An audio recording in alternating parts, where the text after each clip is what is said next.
Welcome, welcome, welcome.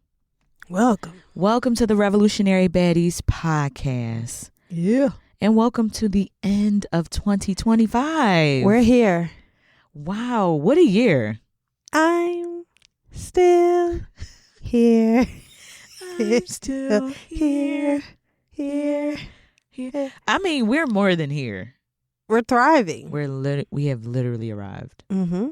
And we want to thank y'all for being with us On New Year's Eve. On New Year's Eve.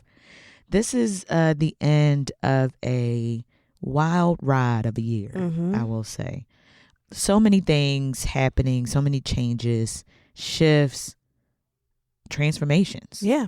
And I hope that Revolutionary Baddies Podcast played a role in making your year better.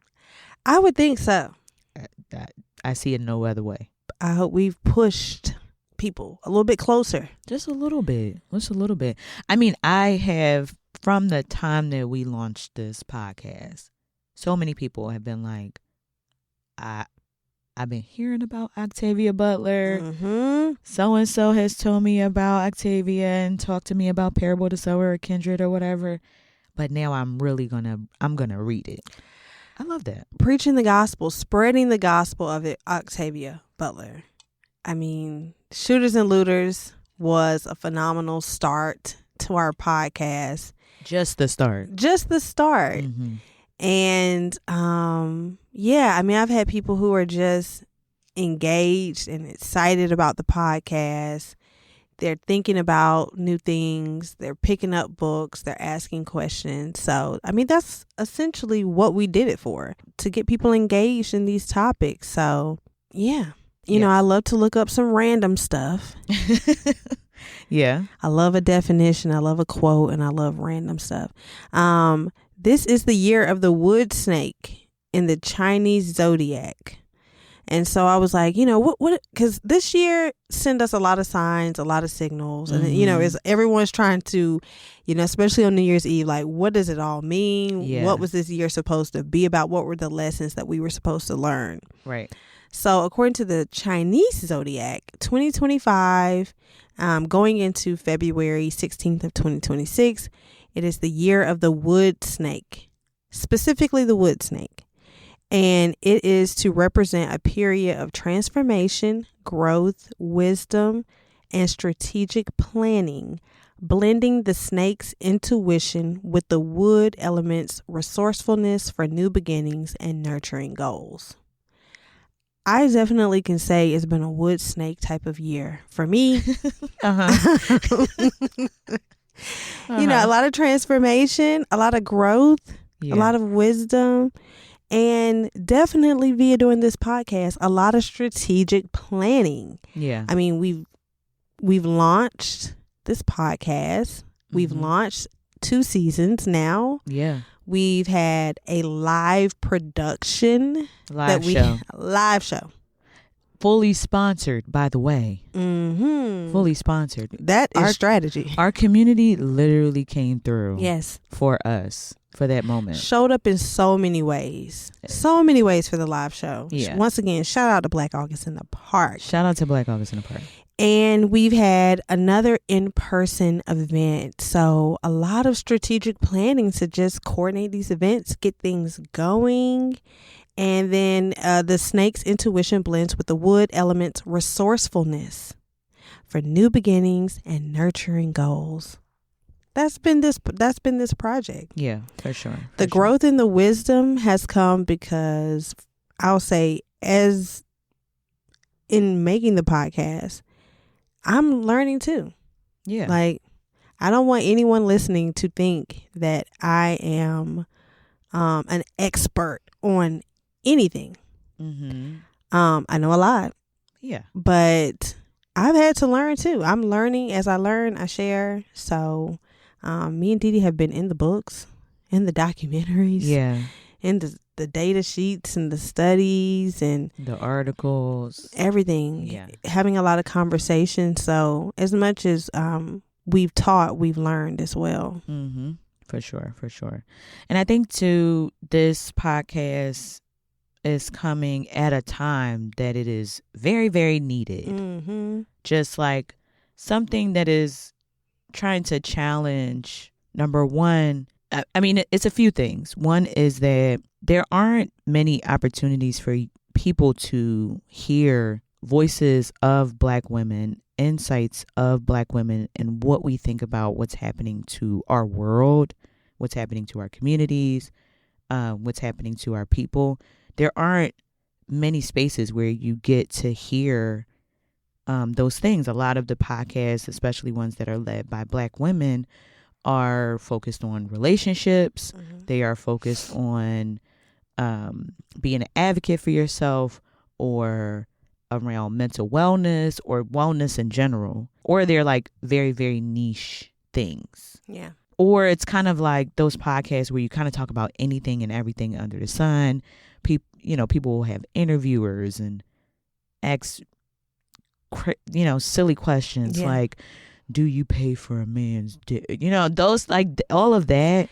Does a man pay for you on the first date? Will y'all split the bills? That kind of just boring. It's just boring. And it's just it's not echo. Wrong. It's just boring. It's just an echo because, yes, first of all, that conversation has been had on Twitter like 3 years ago. At least. The Negroes have warred it out on Black Twitter about the $200 dates a while ago. I remember. So when it resurfaces via podcast, I'm like, stop. No. It's just so boring. No. It's just boring. We could just be a little bit more creative. And everybody lying because everybody's lying. Everybody fucks broke niggas. Let's say that. Fun. I'm tired of hearing these people. I would never, if a man don't do this, a man don't do that. We've all fucked broke men. Let that broke nigga from her high school prom hit her up. She gonna see what it's giving. I myself have been victim of a thumper. Whoa! I've been thumped upside the head. Thumped upside the head. Upside the head.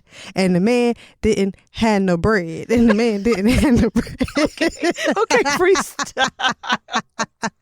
So I don't want to hear all the I would nevers. Everybody lying. It'd be a lot of pick me energy. That's definitely not all of the Black women on that with a microphone. No. But in terms of Black women talking about history, politics, social sciences, there aren't many unless you are attached to a university, academia, in some kind of way. And there are a few out there, and big ups to them because I've learned a lot. I'll watch people who have like Instagram pages, and they do basically in a podcast form information about history and politics. But I will say there are a few that do what I think we from the very beginning set out not to do, which is to come off as like the persona. Like the background has like incense, or they have a voice that they do, and it's just a certain style that feels like, granted, the information is good. Know that back in the day, Black people wasn't allowed to go to the hospitals? Yeah. I'm going to tell you more. It's like, oh, okay. And I mean, some of them like say it's great information. Absolutely. But I'm like, girl, who are you? Right. Who is that you didn't put on? What mask is that you didn't put on to present this information? You can be yourself. Yeah. And that, you know what I'm saying? But the streets rock with us because the streets fuck with us. Real niggas fuck with me, and I don't give a fuck who don't. You know what I'm saying? And so it's about being approachable. It's about being authentic. I think 2025 has shown you, be yourself. Yeah. Trump is himself every day, and this motherfucker got elected twice. Yeah. You can do it too. You can be you. You don't have to pretend to be dignified. Well, please be dignified. Actually, just be that. Yeah. But you don't have to pretend. You can be who you are and get where you're going if you stay motivated. That's what I love about Revolutionary Baddies Podcast, because we're going to be us. We do, first of all of these episodes have been recorded in one take. Mm-hmm. And it's our first time having these conversations. Yeah. So as I'm sharing stories, Brittany is learning things I ain't Shocking stories. stories that I have not told her beforehand, and I told her that I was going to let her know beforehand about the stories. I don't be thinking about it. I've had to tell Dee Dee, we'll stop recording, and I'm like, you went to Mars and advocated for Black liberty. What? Like, she just won't. I'm listening to the story with y'all. I scratch like, what? I'm working on it. They know you in Cuba?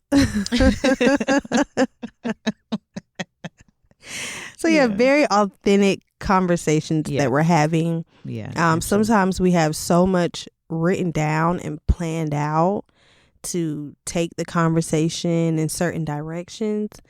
And then what happens is we just end up having a really organic conversation without all the quotes and different resources that we were bringing in. We obviously always center history and literature, but conversations go where they go. They really do. Really do. So thank y'all for rocking with us since May 7th. That's our birthday for the podcast. Oh, we're a Taurus? We are a Taurus. I love that though. Yeah, no wonder we crash out sometimes. We don't though. Here you go. Oh, is it just me? Look at me saying we. So this episode, we are really recapping 2025. Yeah, this is our Wrapped. Yes. Everybody was posting their Apple Music, the Spotify Wrapped. This is our Revolutionary Baddies Wrapped for 2025. It's been a year, and we want to just kind of acknowledge not just everything that's gone on in the Revolutionary Baddies universe, but what's gone on in this world, in this country, and hopefully end it out with hope for 2026. It's not done.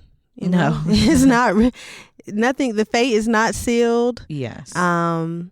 So yeah, and I think there's a lot to celebrate about this year and to reflect on.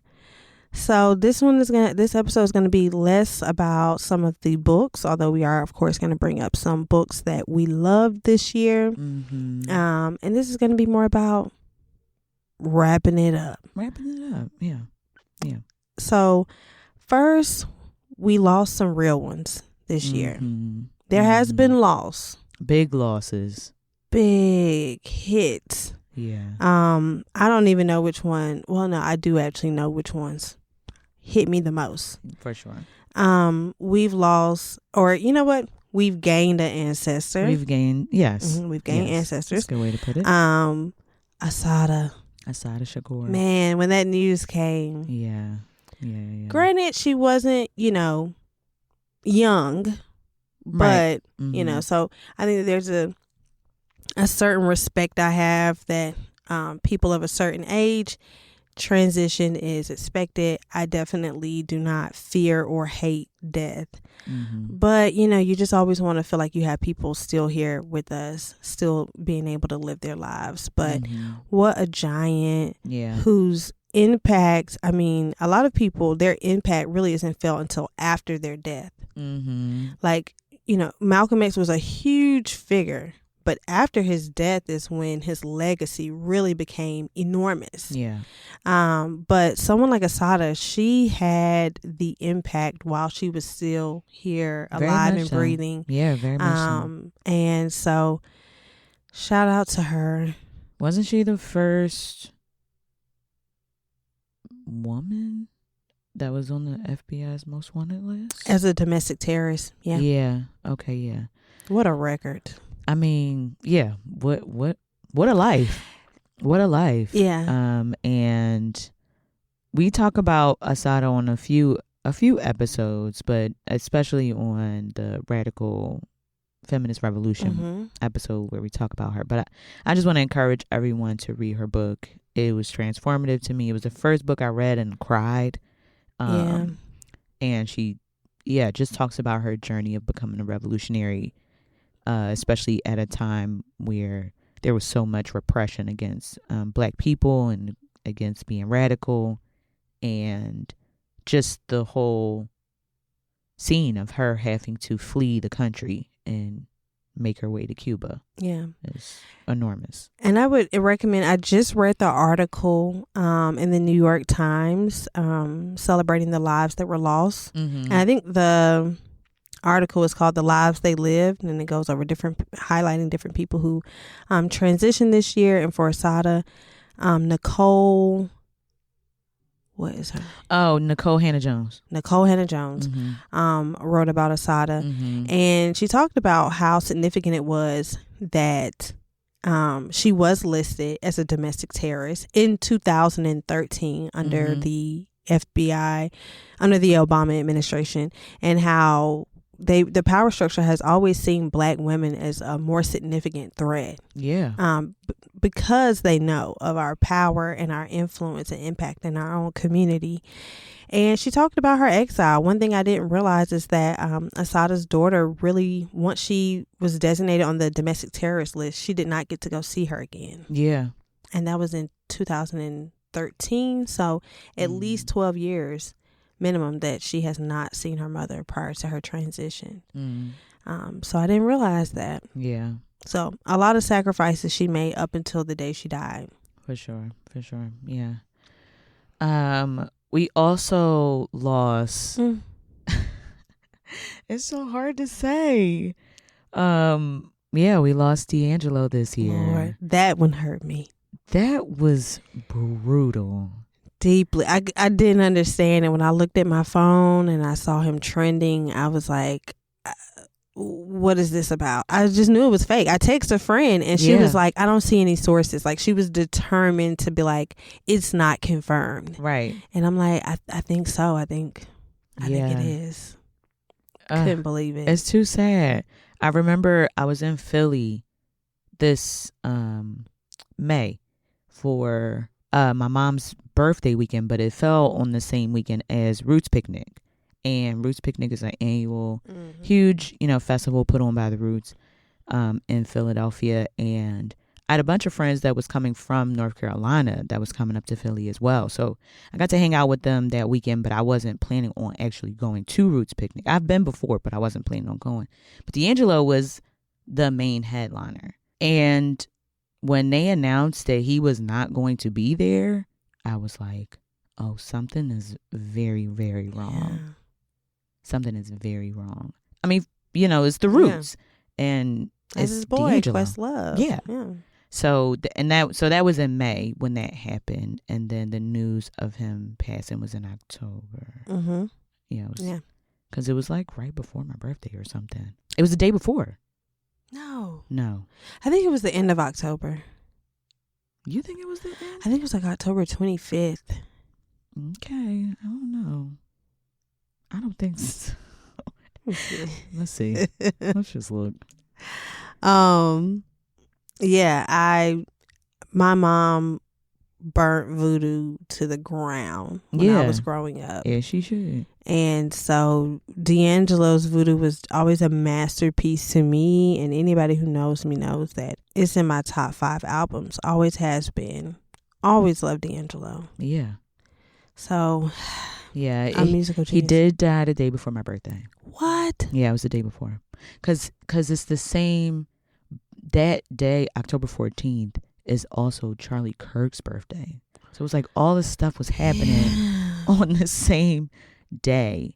But I thought D'Angelo's absence was more so related to another queen that we lost, which was Angie Stone. Mother of his child. Yes, the mother of his child. She passed away in a car accident early this year. And I was not in the States, but I feel like I remember us texting about it. And yeah, just crazy. Losing real ones. We lost Malcolm Jamal Warner. Yeah, in a tidal wave or something. Yeah. Not a tidal wave, but he was swimming and got caught in a riptide, yeah. The ocean guy. The ocean don't play.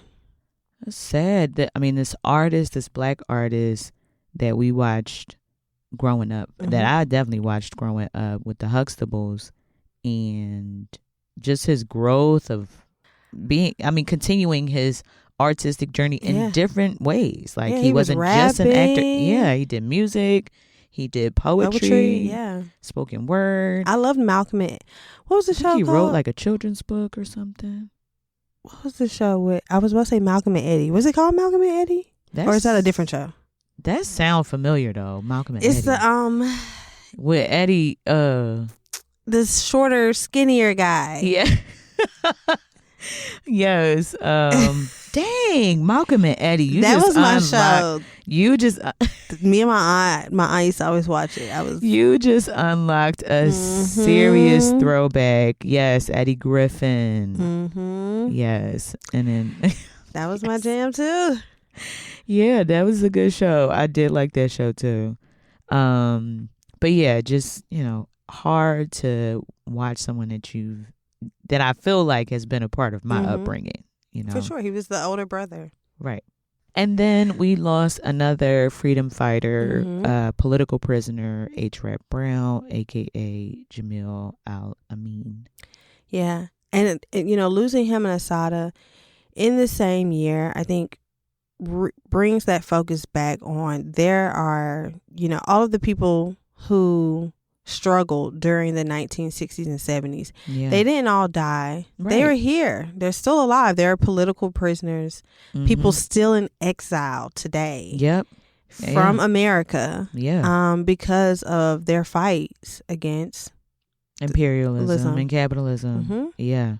Yeah. And it shows I don't know. It just shows how vindictive how vindictive capitalism and racial capitalism in particular can be against its quote unquote own people.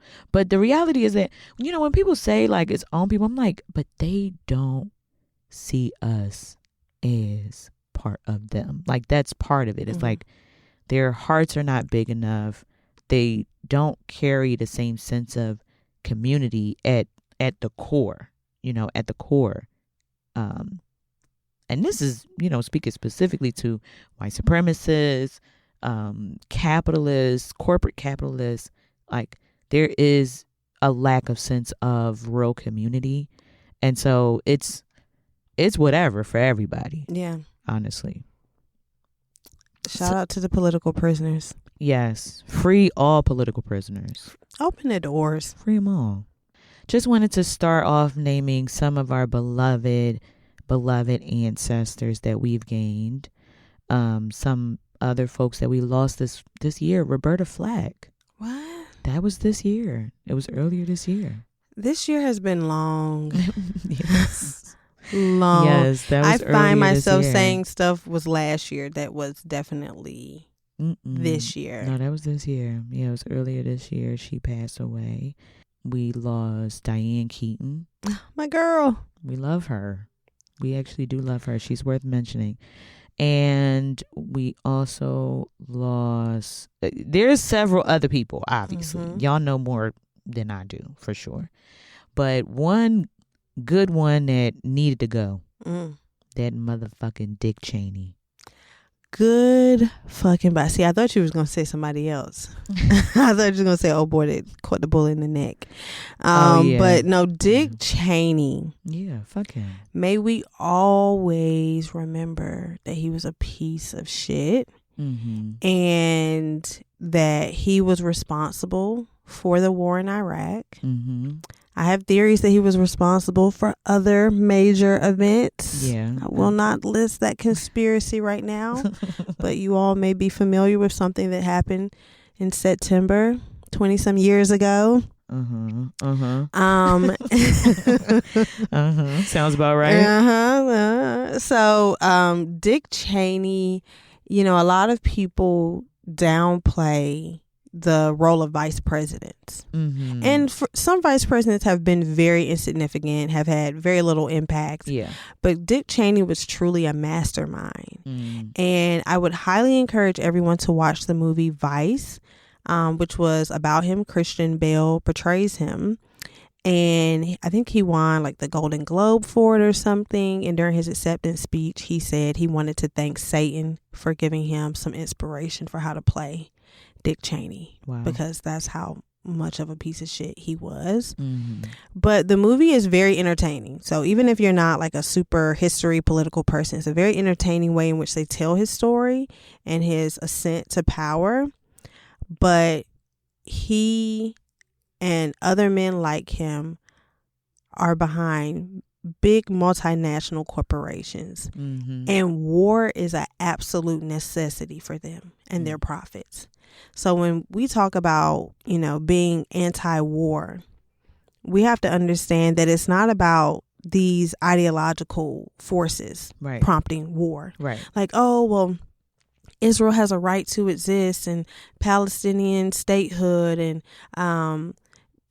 gold in certain parts of Africa, and different things. It is a lot of those ideologies, resources, things of that sort. But it's also, we live in a country that has huge corporations that need war to make billions and billions and billions and billions of dollars. Mm-hmm. Right now, the Congress is, I can't remember if they already passed it or if they're set to pass a almost $1 trillion defense budget.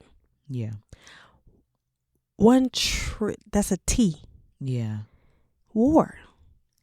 What is it good for? It's good for a lot of things for people like Dick Cheney and his friends. Yeah. So it's important that we really understand what war is at its core. It's about profit. Yeah. Yeah. At the end of the day. Yeah. So burn in hell to Dick Cheney. Rest in fear, nigga. Dig him up. I say let's dig that motherfucker up. Let's drop a... No, I ain't gonna say God. I ain't gonna take y'all's idea. Yeah. Okay, my baby's smart. I'm not gonna take y'all's idea. But yeah, so we've had a hell of a year. Mm-hmm. We've had a hell of a year. We wanted to hit y'all with some of our favorite moments also of this year. Yes. From our episodes. I have a lot of them, but I just recently listened to, I think maybe the DMX episode. Mm-hmm. It's Where like My Dog's At. Where My Dog's At. Yeah, it's like episode 4 on the first season. And we're talking about the extraction of resources and how, the colonial powers will go into different other countries to extract resources. And you was like, we was joking around, basically being like, put it back. Like, don't leave that shit there. We ain't supposed to be moving it. Da da da da. And you were like, yeah, y'all better put that shit back before. And I was like, is that the alien talk? Oh, okay. Now I am remember. Yeah. Look, you made it like, he was like, before, come over here, get that shit. Look, yo, we gotta talk about the aliens too. I was crying. I was like, that shit is funny, bitch. We've had some funny moments definitely throughout season 1. Yeah. I mean, we have the ongoing Toe Chronicle that has transitioned. The Toe Chronicles. Let's keep that one alive, y'all. Got to. But we need your help. Zaddies. Zaddies. We have an assignment. Keep it up. You know? Right. The power of manifesting. Now my next mission, based off of our recent conversation in an episode, I've got to dip a toe in a warm drink. Yeah. A hot toddy, preferably.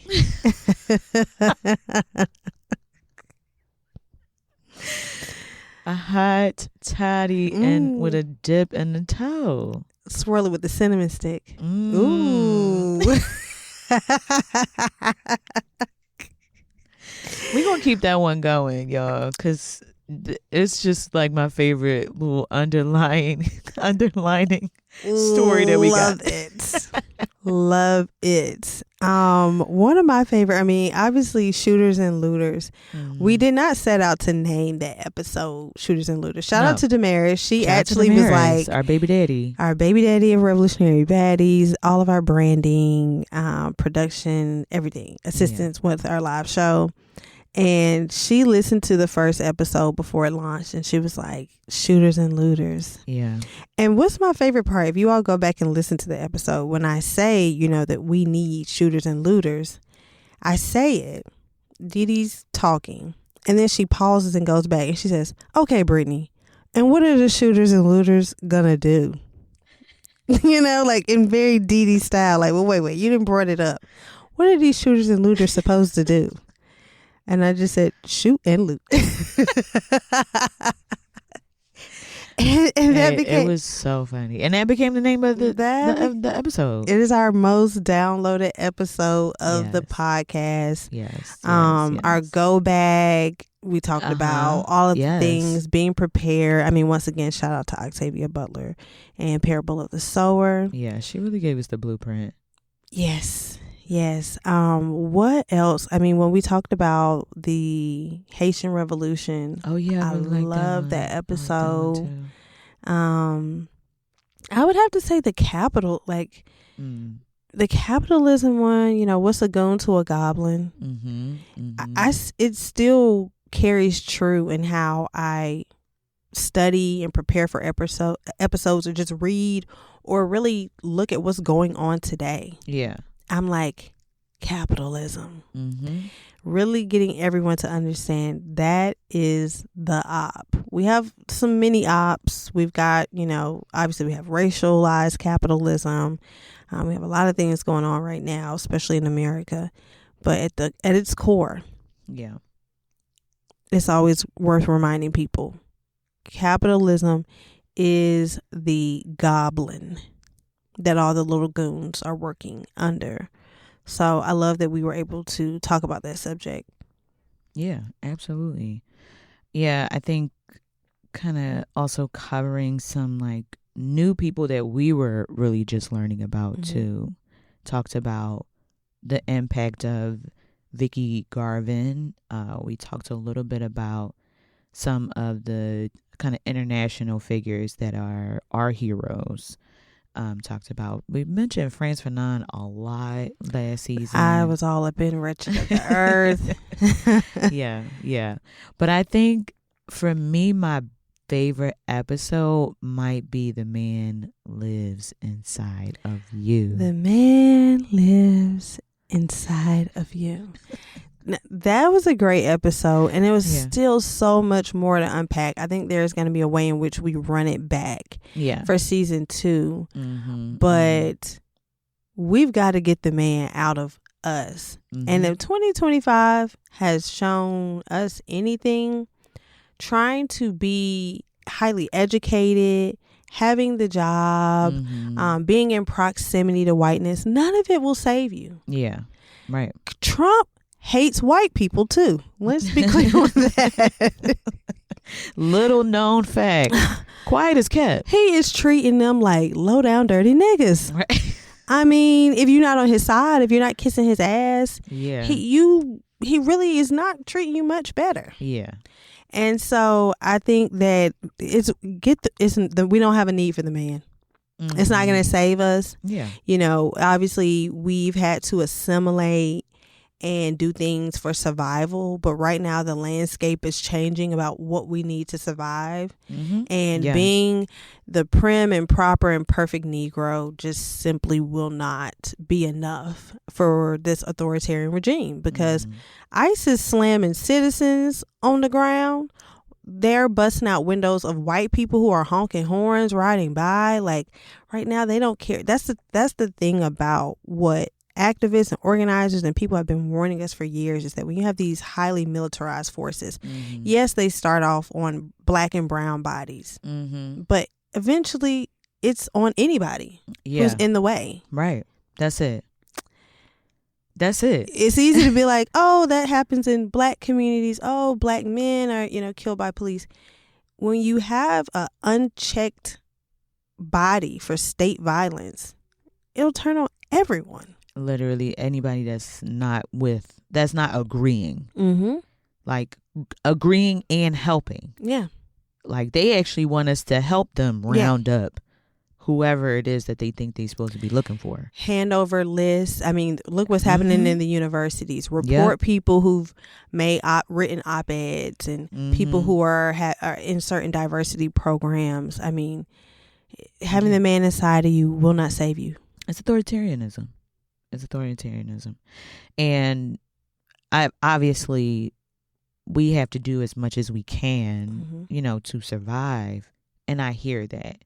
And we have to hope for a better future through action, through rebellion, through transforming the way that we think and live and see each other. And yeah, I think that is what we're constantly trying to bring to the surface. Yeah. Through the word, through the things that we read, through the articles, through how we're even digesting the information that we're getting, because we're also processing this information on the podcast. Yeah. So some of it is really also about what do we want to change within ourselves, and how does that connect to the people that we're around. Yeah, because Asada talks about revolution/evolution. And it's something that, as you said, starts within us. We have to adapt to the changing world. The world is changing. Yeah. Or as, once again, preacher pastor Octavia Butler said, God is change. And so change is happening all around us. And so we have to ultimately change ourselves to survive in this climate. And that comes in small ways, whether it's in how we look at ourselves in the mirror, how we define ourselves, and how we define rebellion and revolution. We have to change the very concept in our minds of what a revolution is, because it's one happening right now. Yeah. We have to be able to recognize when they are actually happening in our faces. On the other side, and what are we doing to be a part or build our own? Yeah, for sure. Brittany, what's your favorite episode? I'm gonna say, okay, so I gotta cheat and say like two things. One thing, when we did the episode on Malcolm X, it was, if you don't know me, I am obsessed with Malcolm X. Yeah. And so we released it on his 100th birthday. And so for me, that was really special because I have been preaching the gospel of Malcolm X since I was a teenager.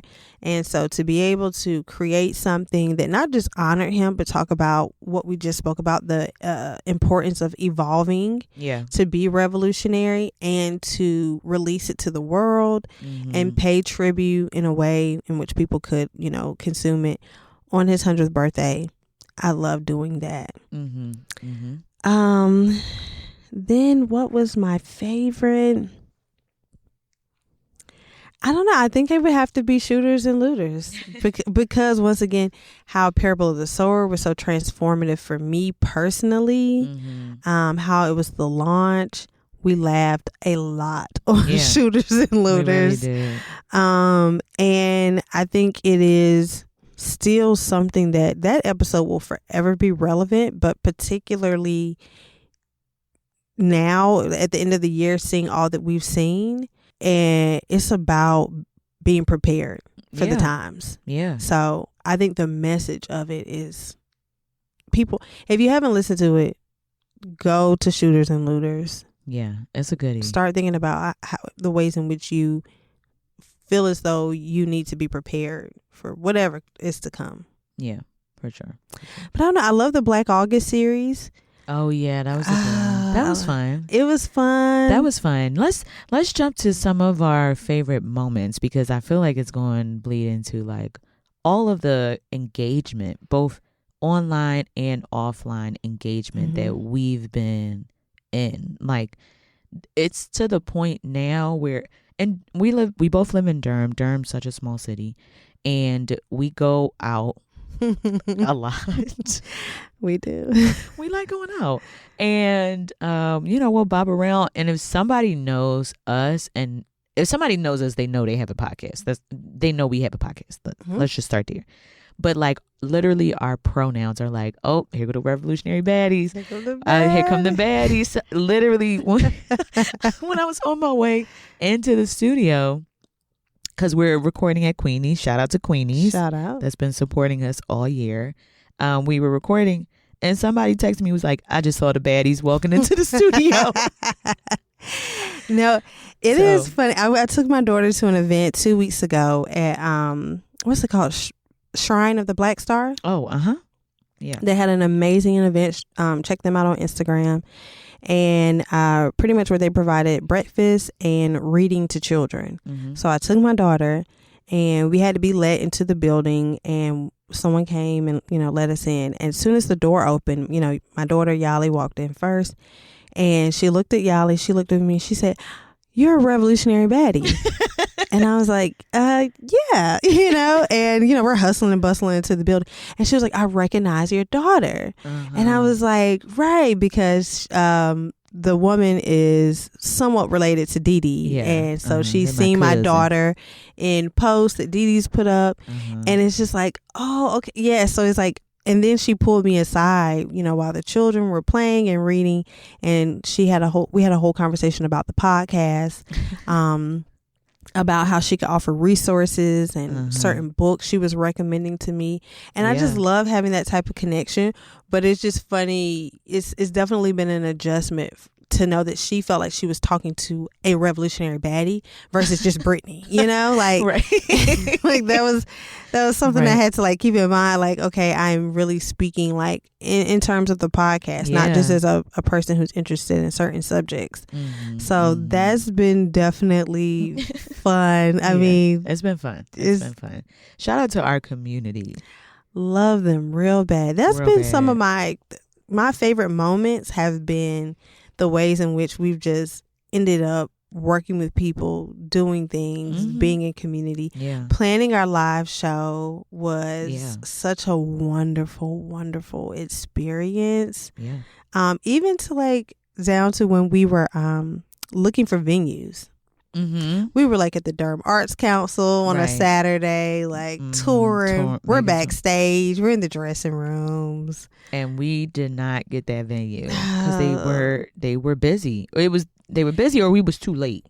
We hit them up on like 28 days out, and they were like, "You have to let us know 30 days out." Yeah, it was something like real that. silly, but they didn't let us do it, so we kind of had to hustle to find the next venue, and the venue was provided through one of the organizations that had actually paid for some other event, but they ended up canceling it. So they had a credit still on the event, and they just gave it to us. Yes.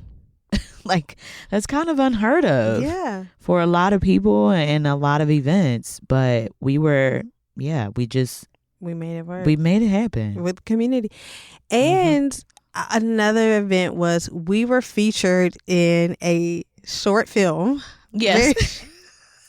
yes. We had characters to play. We had a script.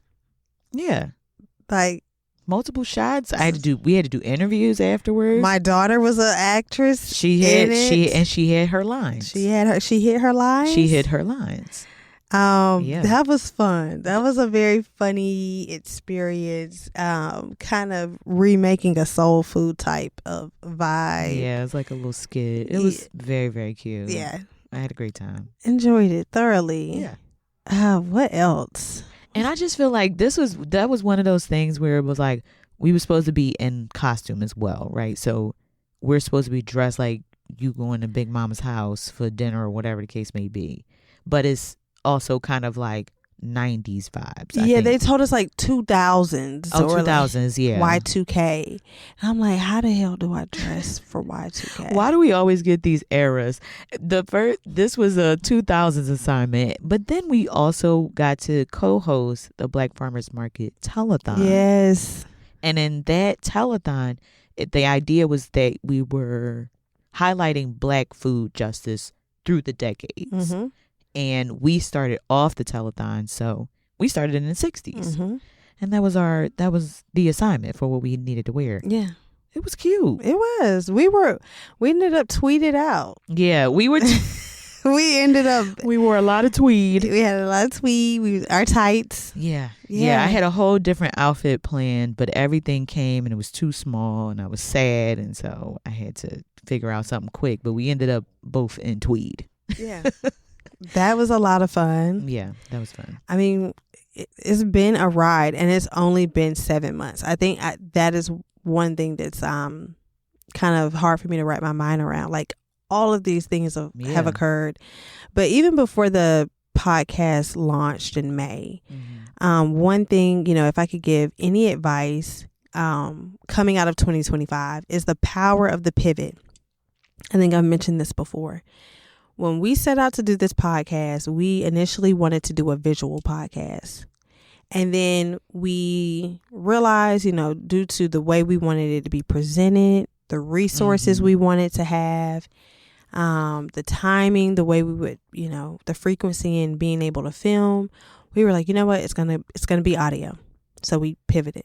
Yeah. And then we were initially going to try to record with our own equipment at home. We realized that wasn't going to work.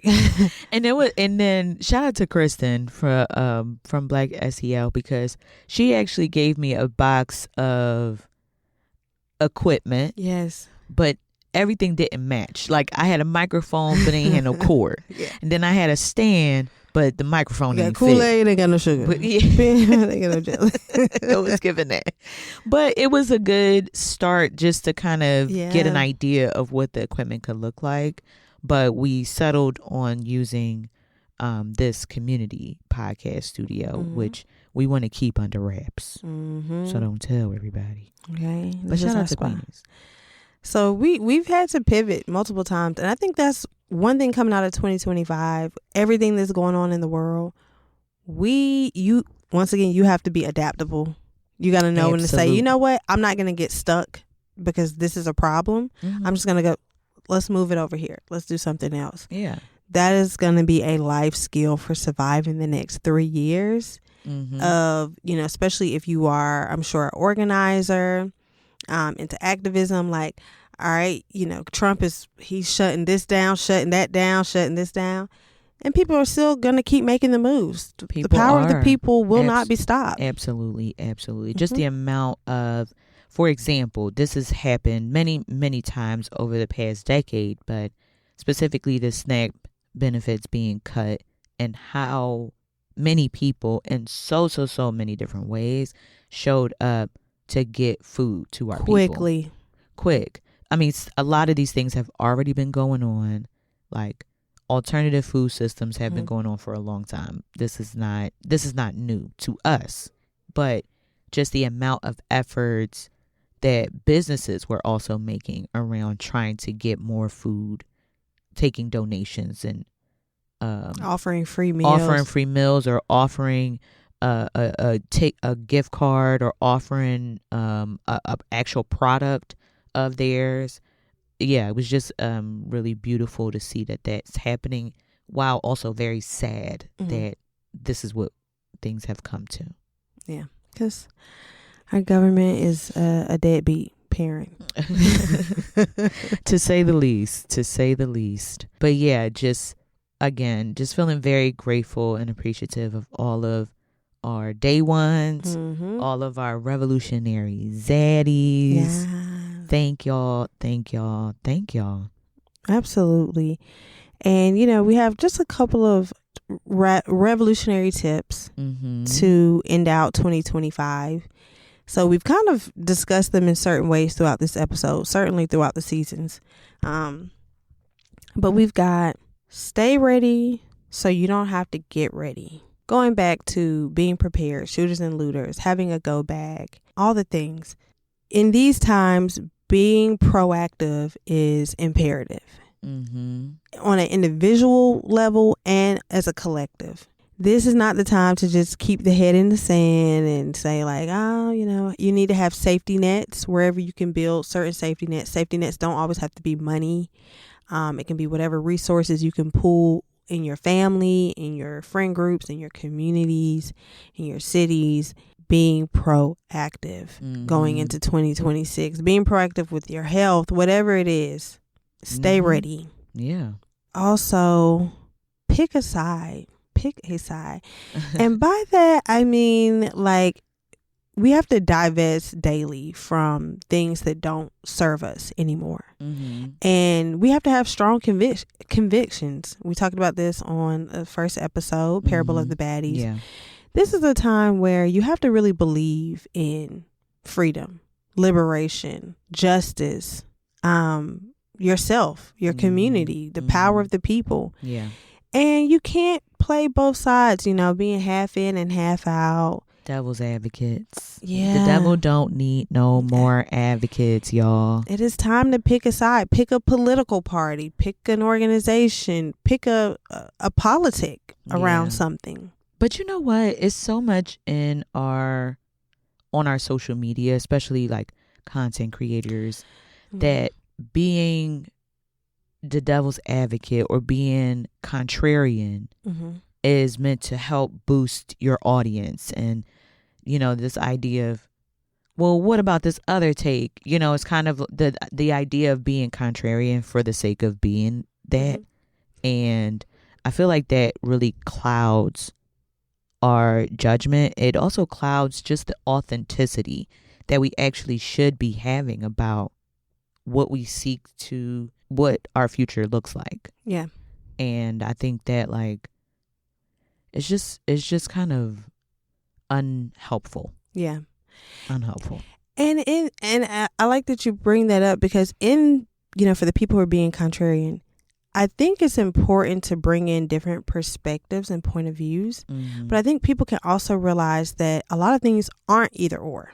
Yes. And that two truths can exist at once. Exactly. Right? So, exactly. And that part of the skills for critical thinking are understanding that you can critique things without dismissing it. And I think that that's where the content creators who have these short bites and people are engaging with it for 60 seconds, 2 minutes, not really realizing that when you critique Karl Marx or something, you don't have to dismiss him or communism or the manifesto.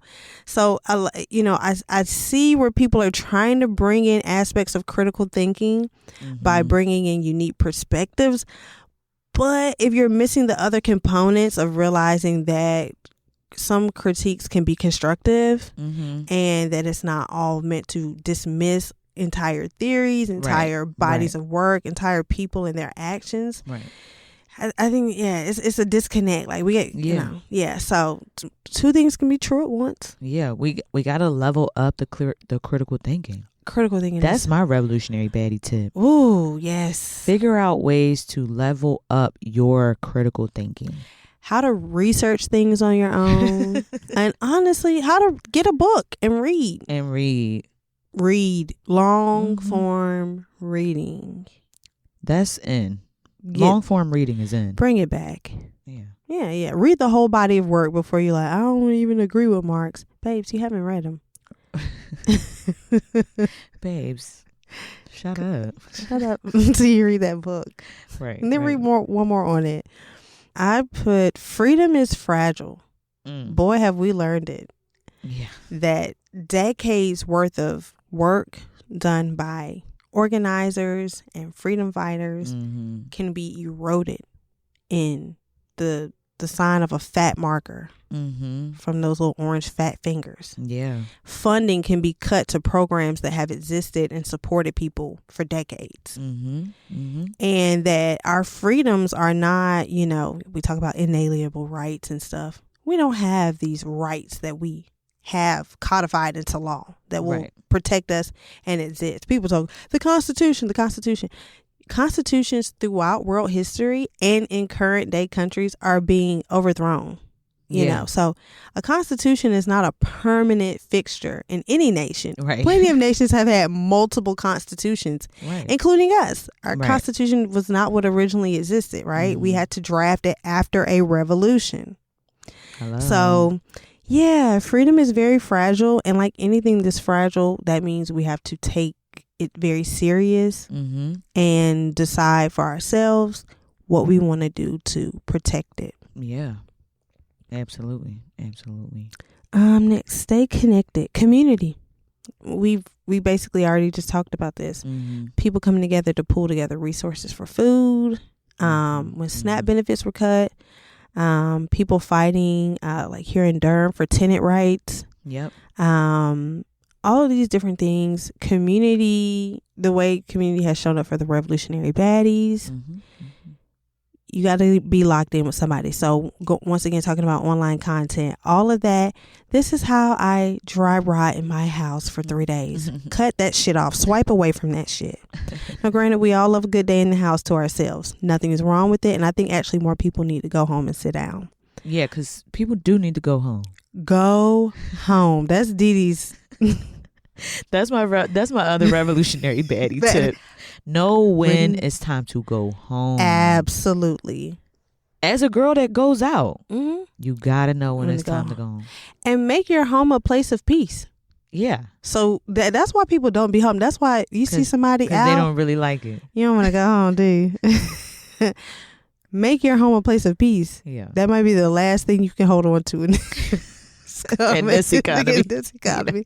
Hold on to it. Yeah. But don't have an isolationist mentality. It is actually not cool to be like, I hate people. That's not cool. That is such a turn off. When people say, I just hate people. It is such a turn off. Aren't you people?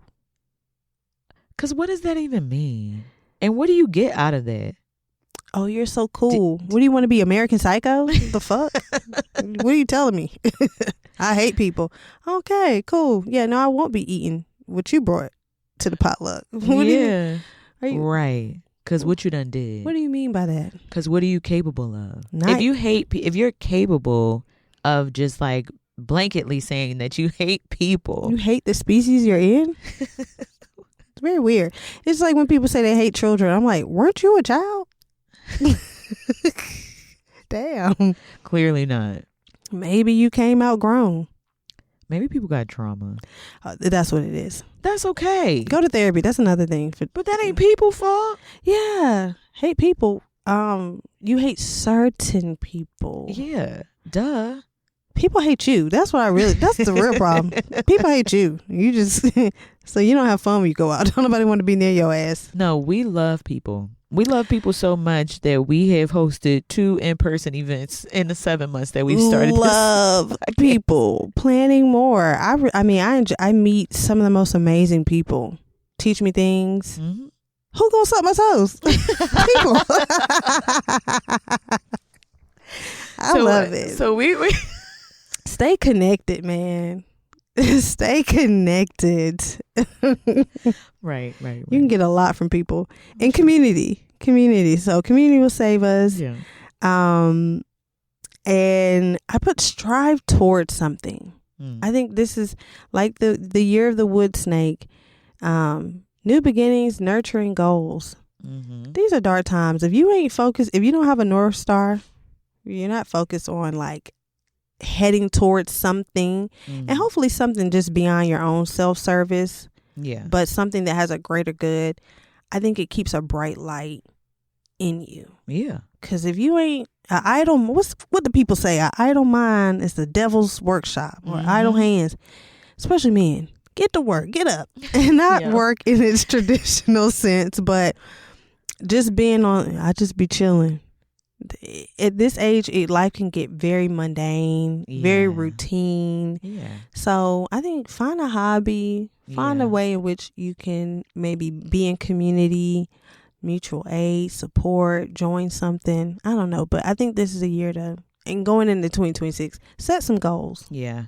Something that I have a lot of kids in my life, and a lot of the older ones are in Philly, the 17, the 16, the 14-year-olds. And I have to consistently remind them that, like, you are the only one living your life. Mm-hmm. That's it. Nobody. So the school thing, the choices that you make, the friends that you around, like, yeah, your mom going to be on you because you are her responsibility. But at the end of the day, you are the only one living your life. And the choices that you make now really do impact you. And I want more for us in thinking like that. Like, I have to remind even myself, like, hey, I'm not going to get in trouble.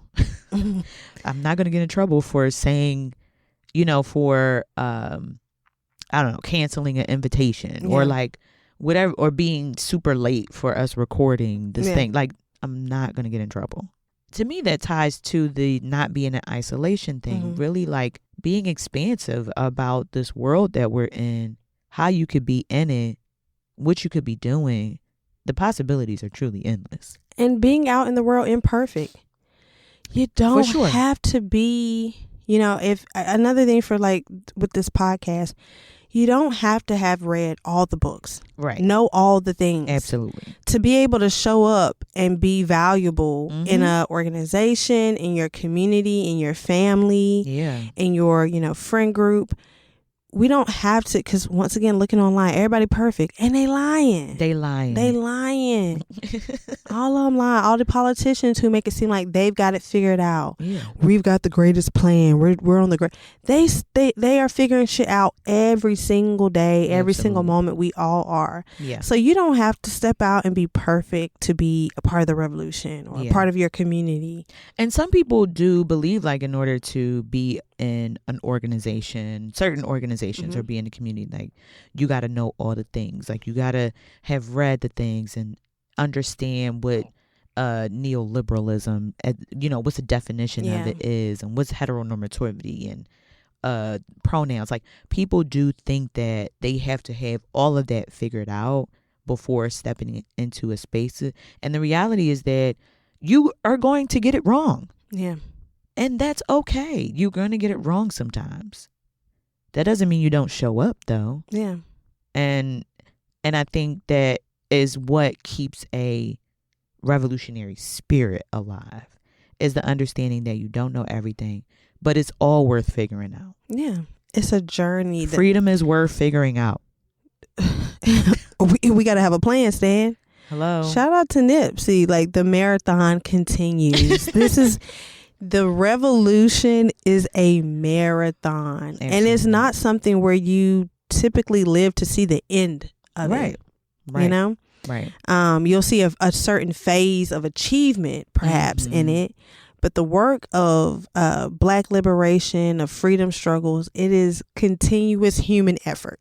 Absolutely. Absolutely. And it's for the sake of our evolution as human beings. Not just Black people having more money. No. What we are talking about on this podcast is not just about Black people having everything that white people have. No. We actually don't really want that shit. Black liberation is about saving the planet. Literally the earth. Liberating Black people will make the soil richer, the air cleaner, the rivers run. It's a correlation. That's worth fighting for. Hello. It's about Earth. Because once again, the planet itself will remain with or without us because it did exist before us and it will exist after us. It's about our ability to be here. We got to be the motherfuckers to make it. Not the Earth. The Earth is fine. Listen, I can go through a cold snap. I can go through a hot thing. The Earth will figure it out. It'll cleanse. But what are we doing? We're going to do it. Yeah. We want to be here. Yeah. So it's a continuous fight and we have to have soldiers. Oh, is that what you was going to say? Shooters and looters. We do. We need it all. Yeah. We absolutely need it all. So I just encourage everyone on this New Year's Eve. I don't know what type of year you may have had personally, professionally, but you're still here. You're still here. Here. And I don't know, what your faith system is, what you believe in, but if you believe in an almighty God, then you have to trust that his plan is still working. Put it to work, yeah. And if you don't believe in that, you still have to trust that the universe has conspired on your behalf to keep you here and you are useful. Yep. We need you. Yeah. The revolution needs you. Yeah. So let's go into 2026 lit. Happy New Year. Happy New Year. Thank y'all so much for rocking with the baddies. Thank you. You all can continue to support us right on into the new year. Tax season is coming up.